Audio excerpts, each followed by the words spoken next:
आमचं काय मागणी आता हे खटके आहे त्यावरून तुला सांगतो कोणी गाडीवाले पडत या पोरही पडत या ते खटके तर भरायला पाहिजे की नाही साहेब पडले आणि तो जागी उखडलाय त्याचं काय बरं नेमकं उखडून गेलं त्याचं काय करायचं बरं असं 8-10 महिन्यांपूर्वी रस्त्याचं काम झालं. रस्त्याला जागोजागी खड्डे आणि तडे गेलेत. साईड पट्ट्या नाहीत, खटकेही पडलेत. गाड्या पडतात, लहान मुलं म्हातारी माणसंही चालता चालता पडतात. ठेकेदारानं त्याची माणसं आणून काम केलं, निदान चांगलं तर काम करायला पाहिजे होतं ना. हे बोल आहेत एका सामान्य गावकऱ्याचे. झाला बाबा? जे थोडी पाणी पडताना झालं पाऊस पडता किती वर्ष झाली त्याला? वर्ष नाही अजून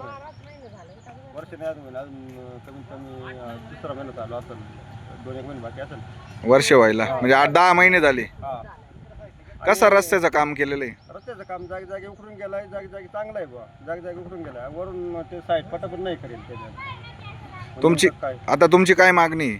आमचं काय मागणी आता हे खटके आहे त्यावरून तुला सांगतो कोणी गाडीवाले पडत या पोरही पडत या ते खटके तर भरायला पाहिजे की नाही साईड पडले आणि तो जागी उखडलाय त्याचं काय बरं नेमकं उखडून गेलं त्याचं काय करायचं बरं असं कच्चा केलाय का काय केलं ते त्यांनी करून दिलंय बुवा त्यांच्यात मंजूर होत.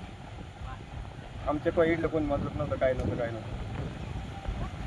त्र्यंबकेश्वर तालुक्यातील झारवड दापुरे ते 5 कुंडीची वाडी या रस्त्याचं काम होऊन अजून वर्षही झालं नाही. पण कामाचा दर्जा नेमकं कसा आहे हेच या ग्रामस्थानं उघड करून दिलंय. मुख्य रस्त्यापासून गावापर्यंत अवघी 4-5 घरं आढळतात. ग्रामस्थांची येण्या जाण्याची वाट तशी बिकटच.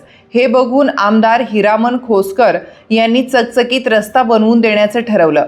प्रयत्नांची पराकाष्ठा करत 1.5 कोटी रुपये आदिवासी योजनेतून मंजूर करून आणले. प्रशासकीय कार्यवाहीचं सोपस्कार पार पाडल्यानंतर रस्त्याचं काम सुरू झालं. पेठ, सुरगाणा यासारख्या आदिवासी भागात डांबराचेही रस्ते धड दिसत नसताना हा रस्ता चक्क कॉन्क्रीटचा झाला. आदिवासी मनोमन सुखावलेही, पण त्यांचं हे सुख काही दिवसांपुरतंच मर्यादित होतं की काय असं या रस्त्याकडे बघून कुणालाही वाटलं तर नवल वाटायला नको. रस्ता तर झाला, पण काम करायचं म्हणून केलं गेलं.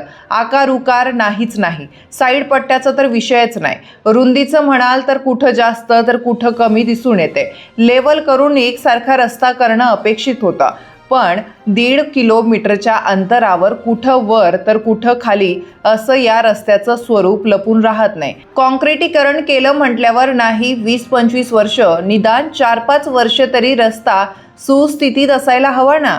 पण 8-10 महिन्यातच तडे गेल्यानं रस्ता किती दर्जेदार आहे हे सहज ध्यानात येतं. ज्याप्रमाणे पेठ तालुक्यातल्या आमडोंगरा रस्त्याचं काम नुकतंच डांबर फवारून केलं, तसेच हे कॉन्क्रिटीकरण वाळू खडीत थोडंफार सिमेंट कालवून करायचं म्हणून केलं. असंच रस्त्याची सध्याची अवस्था पाहून म्हणता येईल.